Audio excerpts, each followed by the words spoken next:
Yo, what's good, stream? Welcome back to the Dogsy VOD channel.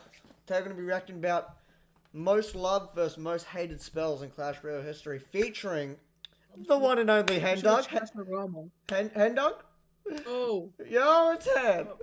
So yeah, boys, before we get into this video, sub to Octo, sub to me. Trying to get the views up, trying to get the followers up, you know, trying to make a fucking fan base, you know what I mean? I don't really know what it's called. But yeah, let's get into it. Spells in Clash Royale can turn the tide of any battle. But not all are created equal. Some are absolute fan favorites, while others total rage inducers. Today we're breaking down the most loved and hated spells in the game. Alright, let's get into it. Let's jump in. The Log. It is the only spell in Clash Royale that consistently takes out both the... Henry, what's your thoughts on the log? Oh, 1 second, I'm having it back. Hold up. Chat, I think the log is good. Beautiful card, gets the job done. Everyone loves it. It's the log! It's log! Goblin Barrel and Princess for a positive elixir trade, making it a must-have for any serious player. The Barbarian Barrel can take out the Goblin Barrel as well, but it can struggle with taking out the Princess. But the Log isn't just for defending against small troops, it can also be used offensively. For example, if you're expecting a skeleton army to counter your Hog Rider, the Log can clear it out. Alright, so no one's using Skeleton Army bro, but, you know, keep spitting. In one go, giving your Hog Rider a clear path. Yeah, like, gang. Who is using Skarmy in high arenas, gang? We not stuck in Frozen Peak, Octo, bro, get out of here. Gambling. What truly makes the Log shine, though, is its versatility. It's capable of knocking back any troop, from an Ice Golem to massive units like Golems and Mega Knights. This is especially useful when you need to reposition those heavy hitters just enough to redirect them toward your defensive buildings instead of your Princess Tower. Yeah, it does not knock back that much, gang. Like, this guy's overglazing, you know? And the Log's utility doesn't stop there. It's also fantastic for stopping charging units like the Battle Ram or Prince, buying you precious time to mount a proper defense and denying them any devastating double damage they could deal while charging. The Log is so good that it's nearly impossible to imagine players ever getting upset upon receiving the Log. But this was actually the... Fun fact, I think Henry's, like, last fucking legendary's got... Well, like, it took him for ages to get the fucking Log, right? Yeah, bro. Yeah. Nah, I quit the game because I didn't have log. Yeah, bro, you need log these days. You got log bait, you got... It just can't... Log is just Campbell Jenkins in a jar, you know what I mean, chat? Like... It's just like every day. Yeah, I know. Log's just too good. Case back in 2016. Barbarian It may not have been around. Barbarian Barrel's like, it's pretty sick, but like Log though. Or simply have forgotten, but back in 2016, the Log was one of the worst cards ever in Clash Royale history. With a 50% slower rolling speed, it was impossible to reactively use the Log, especially on offense. It took what felt like forever for the Log to reach the Skeleton Army or Princess on the enemy side of the arena. On top of that, it had a shorter rolling distance, limiting its effectiveness. And its deploy time was significantly slower, making it clunky and frustrating to use. Oh, that looks yuck. However, the biggest issue that made the original Log so incredibly underwhelming was its inability to knock back bigger troops like the Giant or Golem. This limitation was a game changer, as it meant the Log couldn't reset the charge of powerful units like the Prince or Battle Ram, leaving players with fewer tools to manage these high-pressure situations. It also couldn't be used to redirect troops towards a defensive building, stripping it of the versatility we now associate with the card. Fast forward through the buffs, nerfs, and reworks over the years, and we now have the Log we know and love today. With its refined mechanics and reliable utility, it's earned its place as one of the most beloved spells in Clash Royale. Whether you're using it... Chat, that combo was crazy, hold on. Did he just get double log value? Utility, it's earned its place as one of the most beloved spells in Clash Royale. Whether you're using it to clear out swarms, disrupt charge attacks, or finesse a troop's positioning, it's hard to imagine the game without it. Clear out swarms, disrupt charge attacks, or finesse a troop's positioning, it's hard to imagine the game without it. The Log from Clash Royale is so beloved for its versatility and utility that it even made its way into Clash of Clans, albeit in a different... Oh, yeah, this. What was already in there? No, I didn't even. It wasn't, but it's in this. It Or shoots the logs. log launcher. Yeah. Its popularity inspired Clash of Clans to create the log launcher, a siege machine that rolls across the battlefield, dealing damage to enemy defenses while clearing out obstacles. The log launcher brings that same unique quality to Clash of Clans, adding a fun, familiar mechanic that both Clash Royale fans and Clash of Clans players can appreciate. How amazing to see our trusty piece of wood roll around in a different game.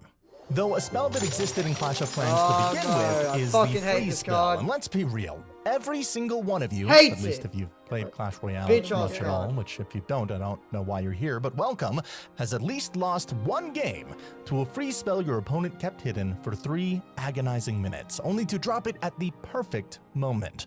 Whether it's paired with a lumberjack and a balloon combo, or used to save 1 HP Inferno Dragon you thought was under control, seeing your troops and buildings frozen in place while the enemy capitalizes on it is nothing short of maddening.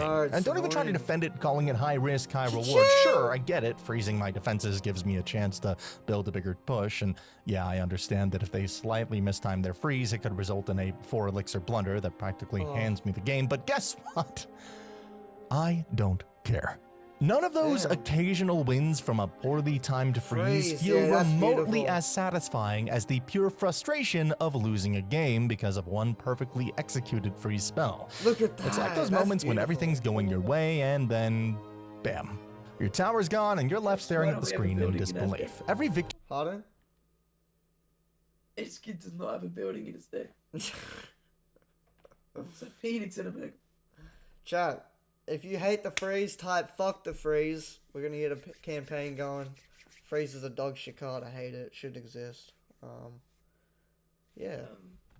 Victory against a bad freeze pales I hate in the freeze comparison card. to the It sting has of no a single skill. You loss. just place it down and freeze. Very skillful card. Luckily, the freeze spell isn't that overpowered anymore. Maximum. It used to have a duration nearly quadruple of what it is today, and a way bigger radius, similar to the poison radius. Now imagine a freeze spell like that combined with whatever monstrosity of a push you can imagine. Yo, And freeze doesn't even feel like that much of a gimmick when you realize that there are entire archetypes built around it. Ever heard of Graveyard Freeze? It's one of the most frustrating strategies in Clash. Pardon? How worries are you? Yeah, I've got the whole server muted, so it's oh, I can't hear him. Hello? Yeah, you might want to. Not yet. I'll do that. You're on. Oh, he's on 30% anyway. Roy, are you gonna actually commentate? I'm on my own game right now, so probably. Yo, Evil Executioner. Yeah. Okay. Hold up. Clash Royale, and for good reason. Here's how it plays out if you don't know. Your opponent builds up a push and drops their graveyard. Their push tanks the graveyard and you defend with everything you've got. You're taking care of everything quite well, and there's only some skeletons left to take out. And then out of nowhere, the free spell locks your troops in place. Suddenly, your defenses are useless, your tower's getting chipped down at an alarming rate, and all you can do is watch as your hard-earned lead slips away. What makes Graveyard Freeze so... Henry, what's your thoughts on the freeze? No skill, but fun to use. Yeah, it is fun. It is fun. I'll give you that. It is fun when you just get that perfect freeze, but also like playing against it, there'll be like 3 goblins on your tower, and you'll like decide to like let that shit tank, or like you'll put a Valk there and they just freeze it, and it's like Cable Jenkins and a can. Shooting goblin barrel freeze for chip damage. Yeah, it's petty, bro. Or they do balloon freeze, which is the most annoying combo because you're literally about to kill the balloon, then you freeze everything. Maddening is that it forces you into a no-win scenario. If you don't have the right counters in rotation or can't predict the freeze, you're toast. And even if you do manage to counter the graveyard itself with something like a Valkyrie, a well-timed freeze can still guarantee enough skeleton damage to put your tower within spell range. It's not just about the card combo itself, it is the psychological warfare. You know it's coming, but you're never quite sure how or when they'll play it. And it's that constant second guessing that can throw your entire game plan off. It's a strategy that preys on mistakes, small openings, or even just bad card rotation. And the worst part? A perfectly executed Graveyard Freeze doesn't even feel like you've had a chance. Your defense is frozen, your tower surrounded. Yeah, Graveyard Freeze is where it's at. Wait, have you versed Graveyard Freeze yet? Yeah, you're in a high arena. You. What arena are you in, Henry? I'm in 16. Yeah, I verse graveyard for you. Yeah, it's annoying as. Left wondering why you didn't just bring your own free spell to fight fire with fire. Although I guess in this scenario, it's more like fighting ice with ice. Arrows, one of the most dependable spells in Clash Royale, and for good reason. One Bro, of its chat, I said this last video about arrows, underrated as schmick. Graveyard. Yeah, I got graveyard. Yeah, I use that. Bro, arrows is smib. Like, you just snipe everything. It's, oh, yeah, this is right here, right there. standout qualities is how forgiving it is to use. Unlike Zap, Log, or Snowball, where timing and placement can make or break your defense, arrows are incredibly hard to miss. Its wide radius ensures that even if you're slightly off with your aim, you're still hitting the key targets. For newer players, the ease of use is a blessing, but even veterans rely on arrows for consistent and foolproof performance. What really sets arrows apart, though, is its ability to handle threats that other small spells simply can't. Cards like Zap and Log struggle with units like minions, archers, and the unbelievably annoying Firecracker, leaving you Bro, thank God Firecracker dies to arrows, man. scrambling for. Bro, arrows is like MVP spell. It's probably my favorite spell. Or Goblin Curse. What's your favorite spell, Henry? Probably Void. Void. Interesting. Interesting. Void's like that. It is a sick spell. It A looks secondary sick. counter. But arrows? It Void. effortlessly takes them out with. Yeah. So you lagging, twin. Without much room for error. And it doesn't stop there. Its true value shines when dealing with some of the most annoying evolved cards in the game. Like the evolved Bomber and evolved Firecracker. These units can feel nearly unmanageable if left unchecked, but arrows can clear them with ease, neutralizing their threat and stopping them from wrecking your defense. Sure, it might not be a positive elixir trade on something like a Goblin Barrel or Princess, but I don't think you can complain when it still takes them out. And hey, it's easier to hit a tricky barrel with arrows than it is with the Log. Arrows can be used for really anything. It can take out damaged fireballies like the Wizard and Musketeer. It can deal that extra bit of damage to the enemy cannon, sparing your Hog Rider some extra time, and can even be used for spell cycle and overtime. This unmatched versatility makes arrows a go-to choice for players who want one reliable spell to cover multiple scenarios.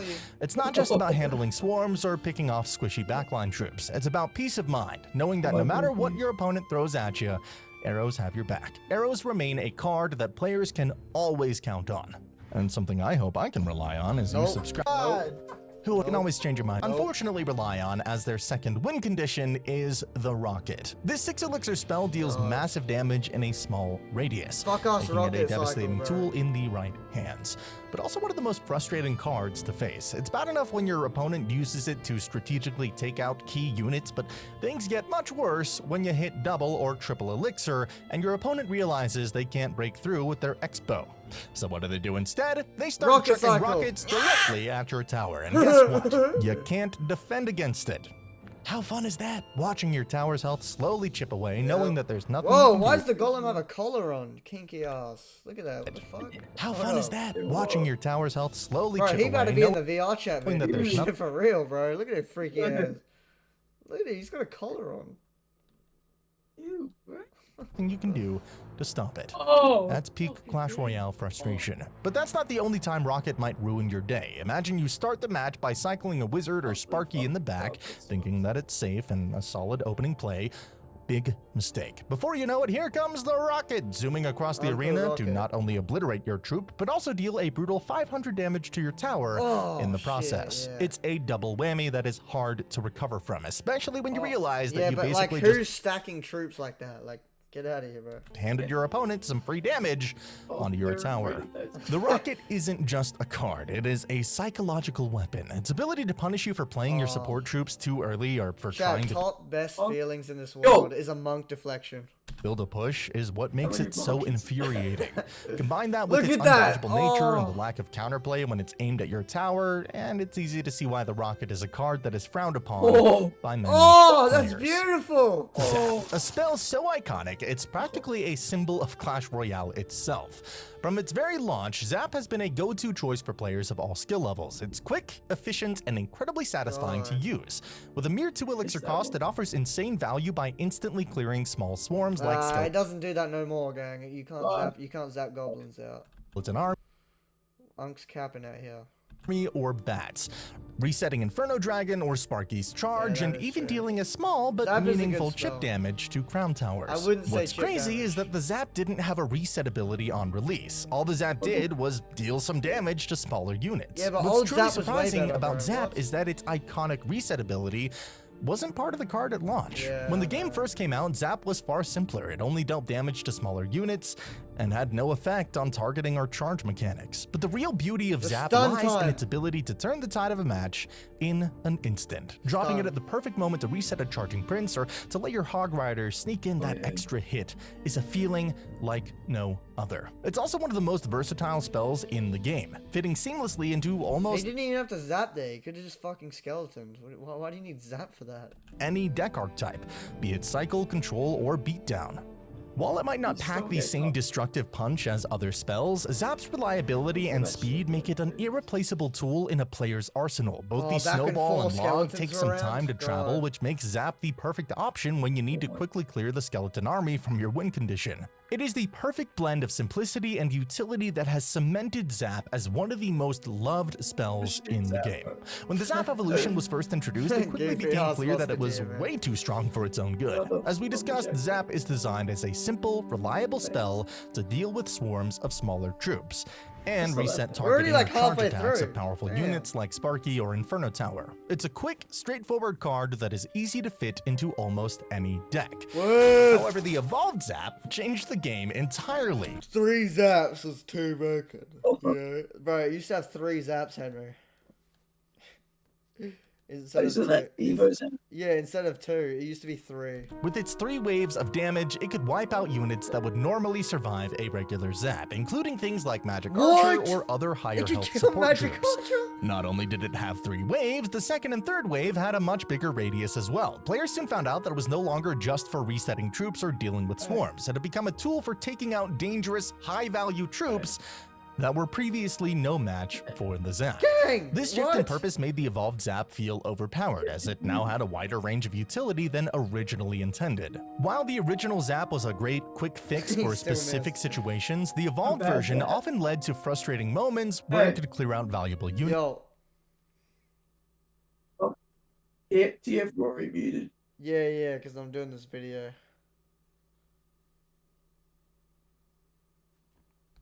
With little effort.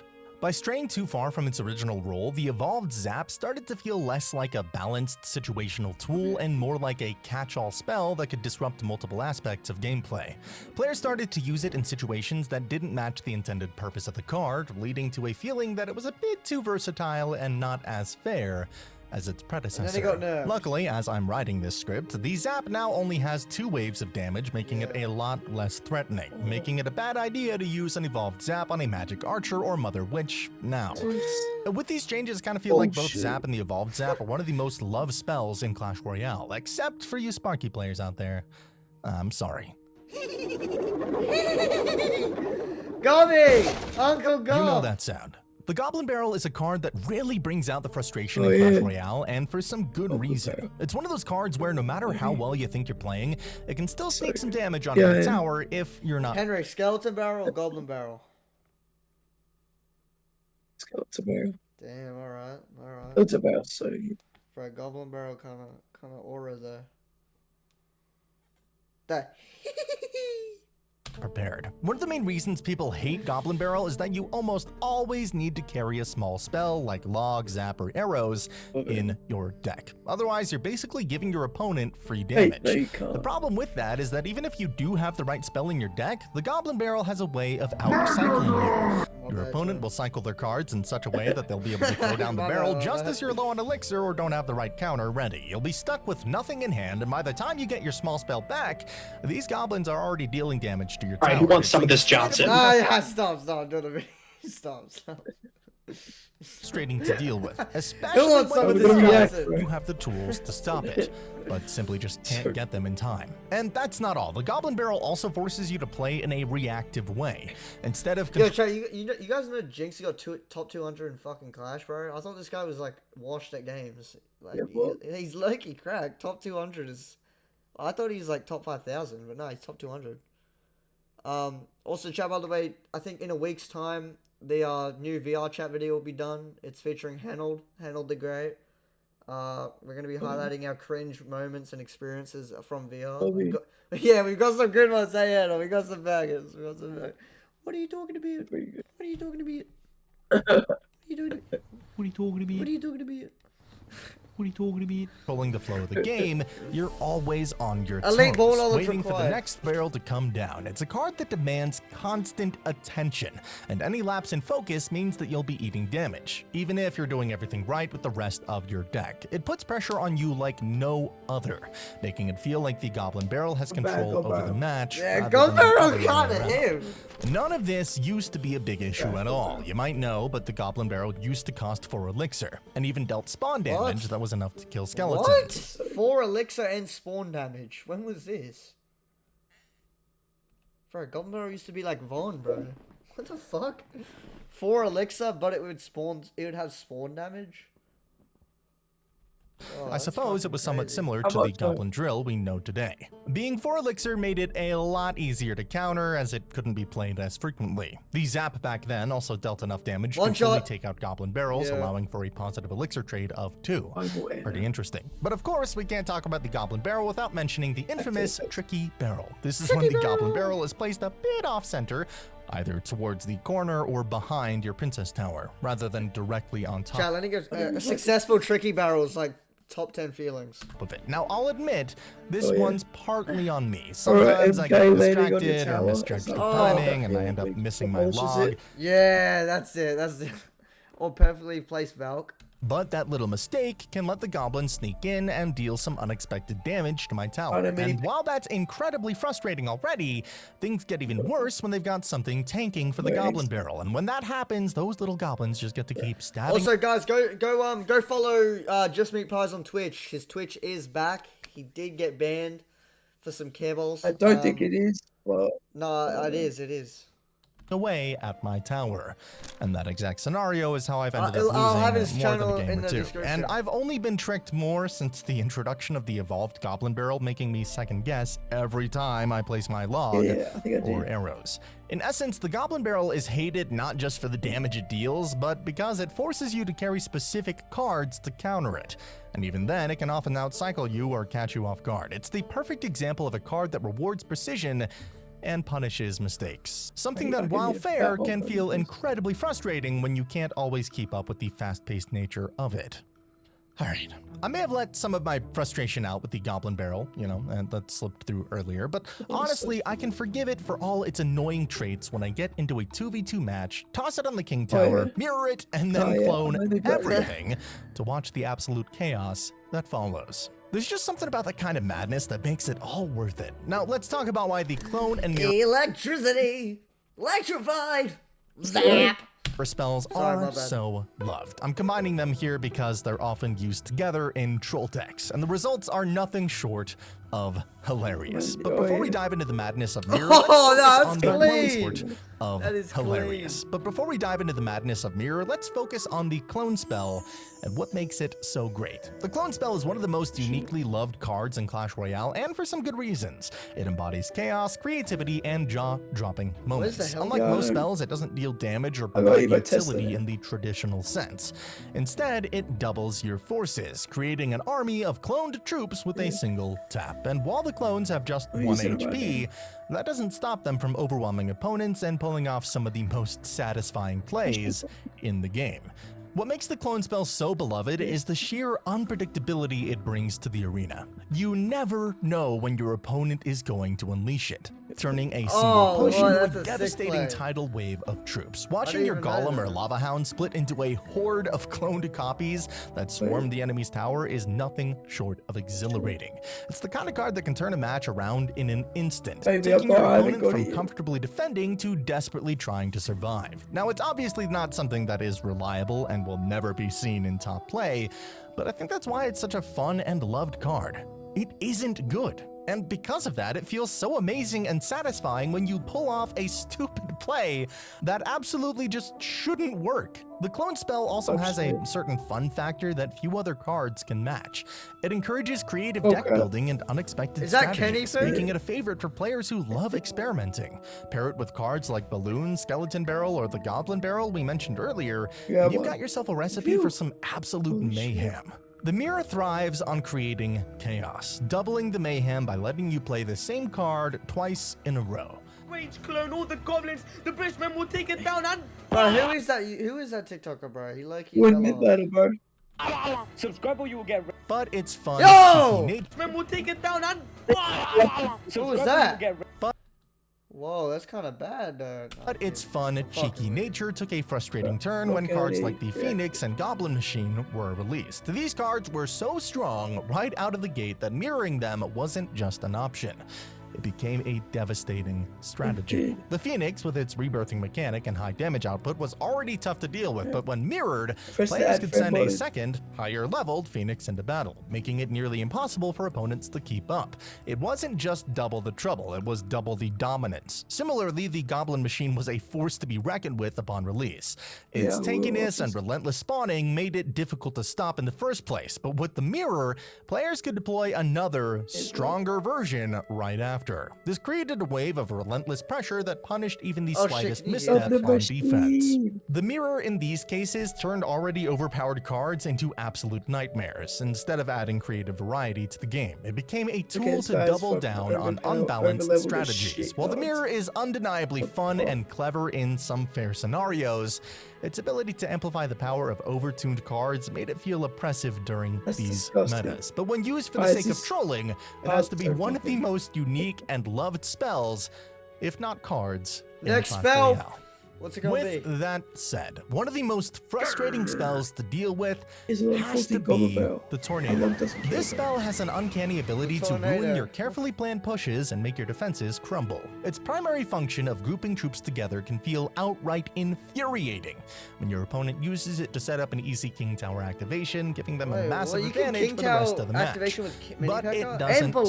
stop there. What? The Tornado's ability to pull all of your troops into a tight cluster means that they become prime targets for splash damage units like the Executioner or Wizard. One well-timed tornado can completely erase your push as your troops get caught in a devastating combo of area damage and control. It's not just the direct impact that makes Tornado so annoying, it is the versatility.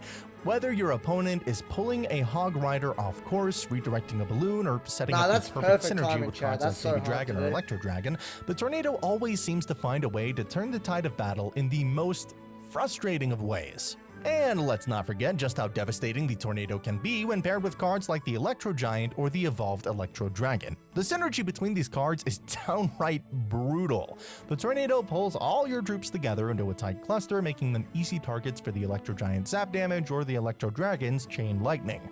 Your troops, no matter how well placed, are quickly overwhelmed and rendered useless card of in yours is level seconds. 13. What makes this combination even more frustrating is the sheer efficiency of it. The Tornado not only clears the path for these electrifying units, but also ensures that your troops are grounded together, maximizing the damage dealt by their abilities. Whether it's your defensive line or your offensive push, the outcome is the same. Everything dies, and there's nothing left for you to do but watch helplessly as your carefully planned strategy gets obliterated. It's not just about the damage, it's the sense of hopelessness that makes this pairing so aggravating. Once the Tornado connects, your troops are stuck in place, unable to escape the relentless barrage Fight back, pussy! of electricity. Few cards in Clash Royale have such a way of making you feel completely outplayed, and when the Tornado pairs with these powerful cards, it becomes a game-ending nightmare. But the tornado isn't the only spell that can pull in troops. This month, we also got the giant snowball evolution. Snowball. But before we dive into that, let's take a moment to appreciate the regular version of the giant snowball. Back on June 20th of 2018, the Clash Royale team introduced the giant snowball, or as I Crusher love giant affectionately snowball. Y'all fuck with giant snowball? I fuck with giant snowball type shit. Yeah, bro. calls Oh it God, the it's such a white good card. sticky substance. Royale players really are down bad. Alright, the snowball was designed to give other 2 elixir spells like the log and zap some serious competition. Now while the snowball hasn't exactly made waves in the meta, despite its giant size, it's still a really fun card. Think of it as a cheaper fireball with the added bonus of a slowing effect. That combination of slow and knockback can make for some huge not a positive fireball, elixir what are you talking trades. about? For example, with perfect timing, you can completely counter a wizard. The same applies to the Goblin Barrel, though it does require a little bit of help from your Princess Tower. And don't forget about Princess. When you hit her with the snowball, love it doing knocks this her shit, towards your chat. side of the That arena, shit's allowing so your fun. tower to finish her off. And it's not all Yo, about stop doing defense. that. Yo, the this giant guy's, snowball also has this offense guy's gambling, bro. her off, and it's not knocks her Let's see that towards your again one side more of the arena, allowing your tower to finish her Chat, we might have to look up something after this, not gonna lie. off. And it's not Okay. all about Yeah, bro. defense. The giant snowball also has offensive applications. go You can back push to away the an ice outro. golem that's Yeah, hitting your right. P.E.K.K.A, or simply clear out a skeleton army surrounding your hog rider. Despite its versatility, for years, the zap and log have been the go-to 2 elixir spells for most players. Now, all of that is shifting with the arrival of the evolved snowball, which is arguably a little Chat. The evolved snowball is just him. On God. Ready? This is how I feel when I be using it. Nah, I'm kidding. Oh, fuck that. Actually. less beloved than its Look at it! Aura! The evolved snowball is a menace on both offense and defense, pulling troops in left and right, giving your splash damage units incredible value. The key difference between the evolved version and the regular snowball is that despite being a that's common aura. card, it has the ability to drag heavy units like the Golem and P.E.K.K.A backward, just Yeah, that's like the broken. log. Imagine dragging a P.E.K.K.A all the way across the river, leaving your musketeer to shred it. Now that is how you use the evolved snowball. But of course, it's a lot more terrifying when it's happening to you, isn't it? The Royal Delivery is one of the Well, most that is- loved oh. spells Chat, in Royal Clash Delivery Royale, is so thanks to annoying. its unique ability to provide both offense and defense in a single card. For just 3 you elixir, it reflect deals it? solid No, damage you can't. upon landing, instantly clearing out swarms and weaker troops. But what really makes it shine is the Royal Recruit that spawns after the impact. The Recruit doesn't just add extra value, it can completely shift the momentum of a match. The Royal Recruit is a versatile Thanks. troop that can distract even the most powerful single-target troops like the Mini P.E.K.K.A. While the Princess Tower helps whittle away the Mini P.E.K.K.A's health, the Recruit absorbs its hits and dishes out some solid damage of its own. This combination makes it an excellent tool for dealing with high-pressure situations, allowing you to neutralize dangerous threats efficiently. Yeah. And if your reaction time is fast enough, you can take out a Goblin Barrel without taking any damage, and it doesn't Oh. stop there. Did you know Well, the Royal delivery's Delivery can very fully good, bro. counter I know, a it's Sparky? the shield, The bro. Look initial at this. damage wipes out support units Cha-ching! around the Sparky, Shield while the blocked Recruit and takes the boom. blast Yeah, that and just keeps takes- going. Oh my- With a bit of backup from your tower, it can completely shut down the Sparky. But did you know that Royal Delivery used to be significantly stronger? Back in its did? prime, it had the ability to deal knockback, much Knockback? like Fireball does today. fuck? This small but impactful feature made the card an absolute powerhouse Yo, on defense, that's fucking allowing it to broken. push back high-pressure threats while dealing solid damage. For example, the knockback could effortlessly shove a balloon away from balloon! your It tower, hit air buying targets? valuable time for your defenses to kick in. But it wasn't just about slowing down aerial threats either. That's The too knockback slow. also What the made fuck? it an Oh, never excellent mind. counter That- to that charging goes units. fast. Imagine still being able to reset the charge of a Ram Rider or Battle Ram simply by timing your Royal Delivery perfectly. This ability added a layer of control to the card that made it incredibly versatile in all kinds of situations. However, as with many powerful cards in Clash Royale, his power did not last forever. Not too long after its release, the feature was removed in a balanced change. While the Royal Delivery is still a great card, losing the knockback undeniably reduced its overall utility. Honestly. It's a bittersweet memory for players who Oh my love the God. card's original he design, as it look up? represented a perfect blend of damage, tankiness, and control. Its ability to tank and counterattack he gonna all in cover one makes Earthquake? the Royal Delivery Nah. a favorite Oh, among hey, players who it's coming value to the end. efficiency and reliability. It's a card that rewards smart placement Yeah, it is. and timing. While it's not that Bro, they popular can due to cover its limited Earthquake, man. use as it Earthquake's can such a only good be used card. on defense, it's still a very solid I've spell used to it have already. when you have Yeah, a Earthquake's card like good. arrows in the same deck to deal with things offensively.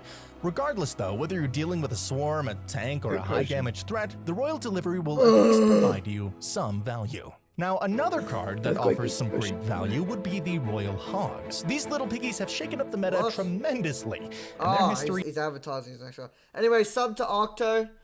That's really all, fellas. I mean, besides from that VR chat video that we're gonna be releasing, peace out, boys. Have a good one, eh? Ladies. Woo! Ladies, boys, have a good one.